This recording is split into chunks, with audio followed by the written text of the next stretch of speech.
이른 아침 눈을 뜨자마자 핸드폰에서 문자 알림 소리. 누구지? 이 시간에? 자연스럽게 열어본 문자 내용은 지인의 갑작스런 부고 알림.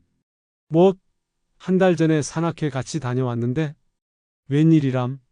아마, 아직 70대 중반이라고 하지 않았나? 건강하게 잘 지내왔던 지인의 부고로 충격적인 아침을 맞이하신 어르신들 많이 계시지요? 이 어르신은 아침마다 운동을 하는 습관을 가지고 계셔서 운동 가시려고 침대에서 벌떡 일어나시면서 이런 일을 당하시게 되셨어요. 아침에 우리는 아무런 생각 없이 무심코 반복하는 많은 사소한 행동들 하나하나가 사실은 우리들의 생명을 단축시키고 심지어는 돌이킬 수 없는 비극을 부르는 죽음의 습관일 수 있다는 사실을 알고 계십니까? 안녕하세요. 저는 28년 경력의 응급의학과 전문의 김수연입니다. 오늘은 아침이 작은 습관 하나를 조금만 바꾸면 어르신들의 생명을 살리는 기적 같은 아침으로 바꿀 수 있는 아주 간단하면서도 강력한 비법을 알려드리려 합니다. 혹시 부모님이, 아니 나 자신이 아침을 너무나 바쁘게 살고 계신다면 반드시 이 영상을 끝까지 보셔야 합니다. 지금 이 영상이 어르신의 소중한 생명을 지킬 수 있는 결정적인 계기가 되실 겁니다. 이야기를 시작하기 전에 구독과 좋아요 버튼 꼭 눌러주세요. 알림 설정까지 해 놓으시면 새로운 건강 정보를 더 빨리 받아 보실 수 있습니다. 그리고 주변의 가족, 친구들에게도 공유해 주세요. 여러분들의 소중한 사람들도 이 정보를 통해 건강한 노후를 보낼 수 있을 것입니다. 자, 그럼 잘 들어주세요. 어르신들이 아침 기상시에 특히나 주의해야 할 것을, 그리고 피해야 할 것들을 구체적으로 알려드릴게요. 첫째, 급하게 일어서기는 금물입니다. 잠에서 깬 직후는 혈압이 불안정해지기 쉽기 때문에 급히 일어서면 기립성 현기증이나 비틀거림이 일어나기 쉬워집니다. 천천히 일어나서 잠시 앉아 있다가 일어서도록 하세요.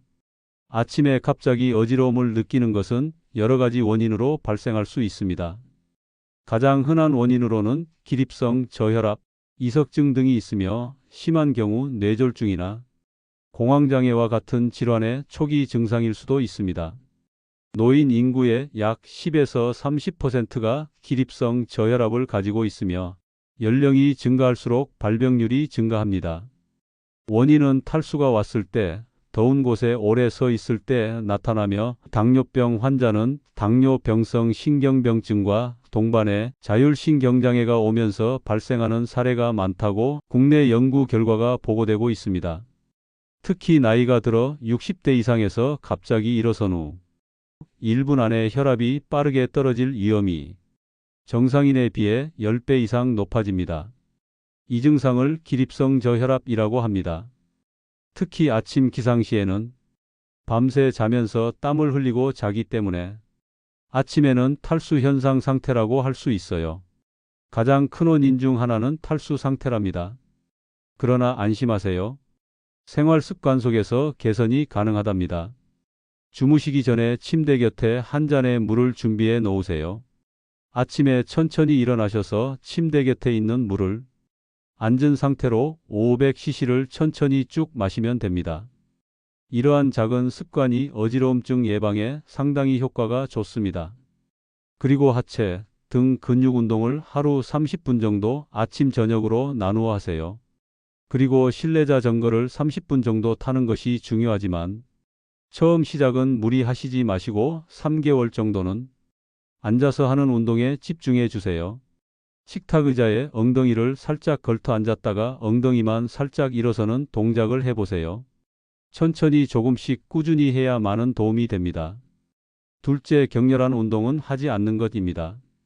아침은 몸이 아직 따뜻해지지 않은 상태이므로 격렬한 운동은 심장에 부담을 주고 부상의 원인이 되기도 합니다. 가벼운 스트레칭이나 체조부터 시작해서 점차 운동량을 늘려가도록 하세요. 요즘 근력 만들기 운동하시느라 아침부터 열심히 하시는 분들 계시지요? 60대 이상은 아침 공복 시 운동은 주의해야 하며 특히 심혈관 질환이 있는 경우 아침 추위와 혈압 상승으로 인해 위험할 수 있습니다. 운동 전후 충분한 스트레칭과 워밍업을 하고 무리한 운동은 피해야 합니다. 특히 더운 날씨, 추운 날씨에는 실내에서 걷기, 자전거 타기 등 혈압 상승을 유발하지 않는 유산소 운동을 하는 것이 좋습니다. 그리고 아침보다 오후에 운동을 추천드리며 혈압이나 심혈관 질환이 있는 경우에는 아침보다 오후에 운동하는 것이 더 안전할 수 있습니다. 개인의 건강 상태에 따라 운동 시간을 조절하고 전문가와 상담 후 운동 계획을 세우는 것이 좋습니다. 셋째, 아침 식사 거르기는 위험합니다. 아침 식사는 하루의 에너지원이며 체내 시계를 리셋하는 역할도 합니다. 쉽게 얘기하면 내 몸이 아침이구나 라고 느끼는 행동이라고 할 수 있어요. 아침 식사를 거르면 저혈당이나 집중력 저하의 원인이 됩니다. 균형 잡힌 아침 식사를 하도록 하세요. 60대 이상 어르신들이 아침 식사를 거르면 안 되는 이유는 뇌 기능 저하, 만성 질환 위험 증가, 영양 불균형 초래 등 다양한 건강 문제가 발생할 수 있기 때문입니다. 아침 식사를 거르면 소화 기능이 저하될 수 있으며 짜증이나 우울감 등 심리적인 불안정을 초래할 수 있습니다. 아침 식사를 통해 규칙적인 생활 패턴을 유지하고 심리적인 안정을 찾는 것이 중요합니다. 아침 식사는 하루를 시작하는 데 필요한 에너지를 공급하고 특히 뇌 활동에 중요한 역할을 하는 포도당을 공급하여 집중력과 인지 기능을 유지하는 데 필수적입니다. 또한 아침 식사를 거르면 점심이나 저녁 식사 때 과식이나 폭식으로 이어질 가능성이 높아 만성 질환 위험을 높일 수 있으니 꼭 식사를 챙겨 드셔야 합니다. 요즘 살이 쪄서 다이어트를 해야겠어. 아침을 점심은 먹지 말아야지 하시는 분들 계시지요? 식사를 거르시면 살이 빠지는 것이 아니라 근력이 빠지면서 오히려 기초 대사량이라고 하는 우리가 몸을 움직이는 데 필요한 에너지가 떨어져서 어르신들에게는 위험해질 수 있습니다. 조금씩 천천히 건강한 음식을 드시면 되십니다. 넷째, 스마트폰 장시간 사용은 피해 주세요. 스마트폰 장시간 사용으로 시력 저하, 거북목 증후군 및 기타 근골격계 질환, 디지털 치매, 수면 장애, 고립감 등의 문제가 발생할 수 있습니다. 잠에서 깨자마자 스마트폰을 사용하는 것은 뇌에 과도한 자극을 주어 집중력을 저하시킬 가능성이 있습니다. 디지털 치매가 뭐야? 궁금하시지요? 현대인은 스마트폰 의존도가 높아 어린아이들도 스마트폰 없이는 아무것도 못하는 그런 아이들이 주변에 점점 늘어나고 있지요. 예전에는 가족들 그리고 친한 친구들 전화번호 정도는 외우곤 했는데 요즘 폰에만 의존하다 보니 외우시는 분들 안 계시지요? 하루를 시작할 때만큼은 일어나면 먼저 커튼을 열어 햇빛을 쬐고 가벼운 운동을 하는 등 뇌를 활성화시키는 습관을 만드세요. 어르신들은 뇌 기능 저하가 더 쉽게 나타날 수 있으므로 주의해야 합니다. 다른 취미 활동이나 야외 활동을 통해 신체 활동량을 늘리고 다른 사람들과의 교류를 늘리는 것이 좋습니다. 어르신들의 사회 활동은 정신 건강 증진, 삶의 만족도 향상, 사회적 고립감 해소, 건강 유지, 사회 기여 등 다양한 긍정적 효과를 가져옵니다. 움직이지 않고 활동이 없으면 고립감과 외로움이 심화될 수 있으나 적극적인 참여를 통해 이러한 부정적인 감정을 완화할 수 있습니다. 스포츠 활동 등 적극적인 참여는 체력을 향상시키고 질병을 예방하며 건강한 생활을 유지하는 데 도움이 됩니다. 이를 통해 활력을 얻고 사회적 역할을 수행하면서 자신감을 갖고 자존감을 높일 수 있습니다. 안양시에 사시는 황복순 어르신은 할아버지를 먼저 떠나 보내신 후 혼자가 되시면서 삶의 즐거움을 잊고 사시면서 우울증으로 병원에 진찰 오셨는데 운동을 권해드렸더니 글쎄 취미 삼아 시작하셨던 댄스로 어느새 댄스 스포츠 광이 되셨습니다. 룸바, 차차차, 차밍 디스코, 자이브까지 못 추는 춤이 없다 하실 정도로 어르신이 다니시는 실버댄스 동아리는 올해 전국 대회에서만 2번이나 우승하셨어요. 댄스클럽의 24명 회원 중 1명만 빼고는 모두 70세가 넘으시는 어르신들이시랍니다. 선생님이 운동해보라고 하셨는데 전 운동보다는 젊었을 때 꼭 한번 해보고 싶었던 춤이라는 걸 우연히 TV를 통해 보고 거기서 저 같은 할머니가 잘 추고 있더만요. 그래서 용기를 내어 시작했는데 너무나도 재미있었어요. 선생님도 꼭 해보세요. 라시는 거예요. 황복순 어르신 많이 행복해 하셨어요. 5째 온도 변화가 심한 곳으로의 이동은 피하셔야 합니다. 잠에서 깬 직후는 체온이 낮아서 급격한 온도 변화에 몸이 대응하지 못할 수 있습니다. 특히 여름철 또는 겨울철에는 시원한 에어컨이 있던 곳에서 뜨거운 태양 아래로, 난방이 잘 된 방에서 추운 곳으로 이동할 때는 모자를 또는 겉옷을 준비하는 등 온도 변화에 주의하세요. 60대 이상은 급격한 온도 변화에 특히 조심해야 합니다. 나이가 들면 땀을 통해 체온을 조절하는 능력이 떨어집니다. 체온 조절 기능 또한 떨어지지요. 갑작스런 더위나 추위에 적응이 어려워집니다. 혈관 또한 노화되어 있어 혈관의 수축과 이완 반응은 당연히 느려지고 혈액순환이 잘 안 될 수 있습니다. 급격한 온도 변화는 열사병, 탈진 증세 등 온열 질환을 유발할 수 있지요.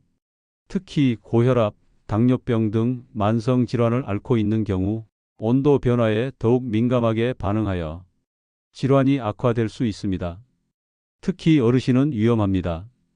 온열 질환이란 뜨거운 환경에 장시간 노출되어 발생하는 급성 질환을 말합니다.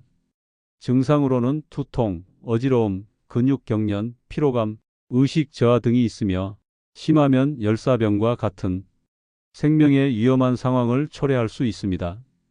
만일 이런 증상이 조금이라도 보이면 시원한 곳으로 옮기시고 옷을 느슨하게 찬 물수건이나 얼음으로 몸을 찜질하세요. 수분과 염분을 보충이 필요합니다. 이온 음료나 염분이 함유된 물을 마셔주세요. 정말 응급시에는 즉시 119에 신고합니다. 아이고 119까지. 그러나 안심하세요. 예방을 하시면 됩니다. 먼저 실내외 온도차를 줄여주십시오. 냉방이 잘 되는 곳에서 갑자기 더운 곳으로 이동하거나 그 반대의 경우도 주의하시면 됩니다. 둘째, 충분한 수분을 섭취하세요. 더운 날씨에는 땀으로 수분 손실이 많으므로 물을 자주 마셔 탈수를 예방해야 합니다. 이웃나라 일본은 여름은 아주 더운 것으로 알려져 있지요. 뿐만 아니라 습도도 높아 매년 열사병으로 의한 응급 이송자 수는 증가하고 있는 추세에 있으며 그 수는 수만 명 규모로 발생하고 있습니다. 특히 6월부터 9월의 더운 시기에 많이 발생하며 2022년에는 6월부터 8월까지 3개월 동안 약 6만 3천 명이 이송되었습니다. 2024년에는 5월부터 9월까지 9만 7천여 명을 기록하여 역대 최다를 기록했습니다. 일본의 열사병에 의한 사망자 수는 최근 증가 추세에 있으며 연간 1,000명을 넘는 상황이 계속되고 있습니다. 일본 정부에서는 국민들에게 매년 여름이 오기 전에 물만 섭취하는 것이 아니라 염분 섭취도 중요하다고, 그래야 열사병 탈수 증세를 예방할 수 있기에 기업들은 이러한 음료도 제품으로 판매를 하고 있을 정도입니다. 체액 부족 및 더운 날씨에는 물 섭취와 염분 섭취가 얼마나 중요한지를 잘 알 수 있는 뉴스입니다. 대구에 사시는 김영숙 어르신은 건강 잘 챙기시는 분이셨어요. 균형 잡힌 식사와 적당한 운동과 잠도 잘 주무시고 계셨어요. 그런데 자꾸 어지럼증으로 원인을 알 수 없어 고생을 하셨는데 대화를 해보니 고혈압으로 저염식을 하라고 처방을 받아 염분 섭취를 자제하고 계셨어요. 어르신 좋은 소금을 아침마다 한 꼬집 음양탕에 타서 드셔보세요 라고 그랬더니 선생님 2, 3일 만에 어지럼증이 사라져 깜짝 놀랐어요 라며 그래서 말씀드렸어요. 나트륨 섭취는 피해야 하지만 좋은 소금으로 음식간을 하시면서 체액 관리를 하셔야 탈수 증세를 예방할 수 있답니다 라고 선생님 소금은 나쁜 줄만 알았는데 아니군요. 라며 환하게 웃으시며 돌아가셨어요. 셋째, 더운 시간대 야외 활동 자제해 주세요. 폭염 시에는 가급적 낮 시간대 야외 활동을 피하고 불가피한 경우에는 모자나 양산을 사용하셔야 합니다. 최근 골다공증 예방에 햇빛을 쬐어야 한다고 해서 일부러 그런 시간에 산책들 하시는 분 계시지요? 가급적 햇살이 강한 시간대에는 피하시는 게 좋습니다. 넷째, 규칙적인 생활을 유지하는 것입니다. 규칙적인 생활 습관과 균형 잡힌 식단으로 건강을 유지하는 것이 중요합니다. 다섯째, 만성 질환 관리하셔야 합니다. 혈압, 혈당 등 만성 질환을 꾸준히 관리하고 필요시 전문의와 상담하여 적절한 조치를 취해야 합니다. 그 외에도 다양한 생활 습관들이 관여하고 있답니다. 옛말에 잠이 보약이다 라는 말 들어보셨지요? 충분한 수면 시간이 얼마나 중요한지 모르시는 분 아마도 안 계시리라 생각해요. 60대 이상은 충분한 수면 시간이 더더욱 중요해집니다. 60대 이상에게 충분한 수면이 중요한 이유는 첫 번째, 신체 기능 회복 및 유지하는 데 절대적으로 필요하지요. 깊은 수면 중에는 성장 호르몬 분비가 촉진되어 손상된 세포를 복구하고 근육 피로를 풀어줍니다. 또한 멜라토닌이라고 하는 호르몬은 생체 리듬을 조절하고 노화를 늦추는 데 도움을 줍니다. 두 번째는 만성질환 예방 및 관리가 필요합니다. 수면 부족은 고혈압, 당뇨병, 심혈관 질환, 치매, 비만 등 만성질환의 위험을 증가시킬 수 있습니다. 충분한 수면은 이러한 질병 예방 및 관리에 중요한 역할을 합니다. 세 번째는 면역력을 강화시켜 줍니다. 수면 부족은 면역력을 약화시켜 감염성 질환에 취약하게 만들 수 있습니다. 충분한 수면은 면역 체계를 강화하여 질병으로부터 몸을 보호합니다. 네 번째는 인지 기능을 향상시켜 줍니다. 수면은 기억력 강화, 학습 능력 향상, 집중력 유지 등 인지 기능에 필수적입니다. 충분한 수면은 노년기에도 인지 기능 저하를 늦추는 데 도움을 줄 수 있습니다. 다섯 번째는 정신 건강을 증진시킵니다. 수면 부족은 우울증, 불안 등이 정신 건강 문제를 악화시킬 수 있습니다. 충분한 수면은 긍정적인 기분 유지와 정서적 안정을 돕습니다. 자, 그럼 60대 이상에게 권장되는 수면 시간은 얼마나 필요할까요? 일반적으로 60대 이상에게는 하루 7시간에서 8시간의 수면이 필요됩니다.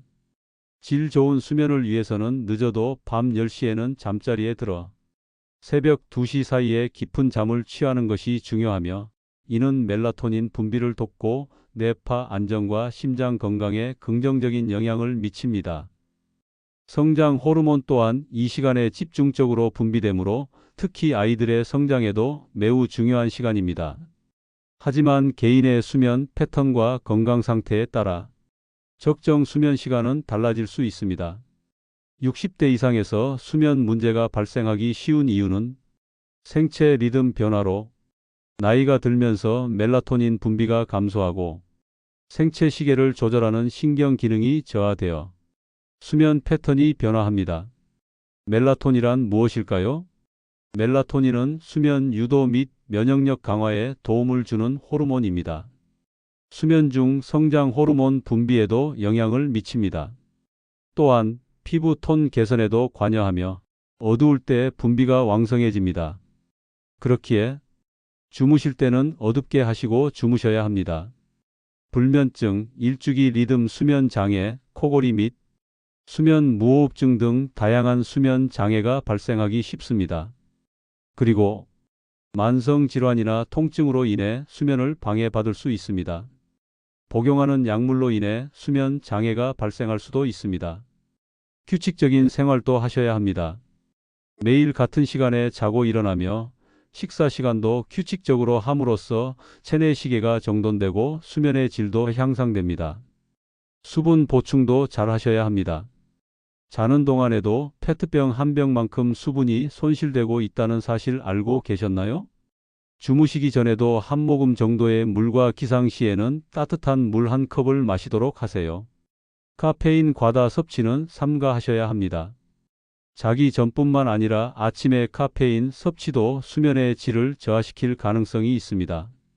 특히 고령자의 경우 카페인의 영향을 받기 쉽기 때문에 섭취량에 주의가 필요합니다. 이러한 점들에 주의함으로써 어르신들은 더욱 안전하고 쾌적한 아침을 맞이할 수 있습니다. 어떠신가요? 다시 한번 정리해 드릴게요. 아침에 눈을 뜨면 먼저 누워서 배까지 세어보세요. 그리고 천천히 일어나서 음양탕을 만들어 양치 후 천천히 한 잔 드셔보세요. 그리고 나서 천천히 커튼을 열어 햇살을 느껴보세요. 그리고 오늘은 무엇을 할 것인가? 하루의 일과를 머릿속에서 상상을 해보세요. 그리고 간단하게 맨손 체조를 하면서 천천히 전신의 몸을 풀어보세요. 자, 아침 식사를 천천히 건강한 음식들아 내 몸 구석구석에 영양소를 보내다오 하며 맛있게 골골루 식사를 하세요. 제일 먼저 나 자신을 소중히 생각하는 마음이 중요하지 않을까요? 건강함을 지키는 것은 나에 대한 사랑과 관심입니다. 그리고 꾸준함이 아닐까요? 건강을 잃는 것은 전부를 잃는 것이다. 라는 말 다들 잘 아시지요? 오늘도 나를 사랑하는 마음으로 하루를 활기차게 시작해 보시길 바랍니다. 그리고 마지막으로 구독과 좋아요 한번 꼭 눌러주세요. 사랑은 전염된다고 하지요. 그리고 더 크게 되어 다시 나에게 돌아온다고 합니다. 더욱더 많은 사랑이 찾아오시길 바랍니다.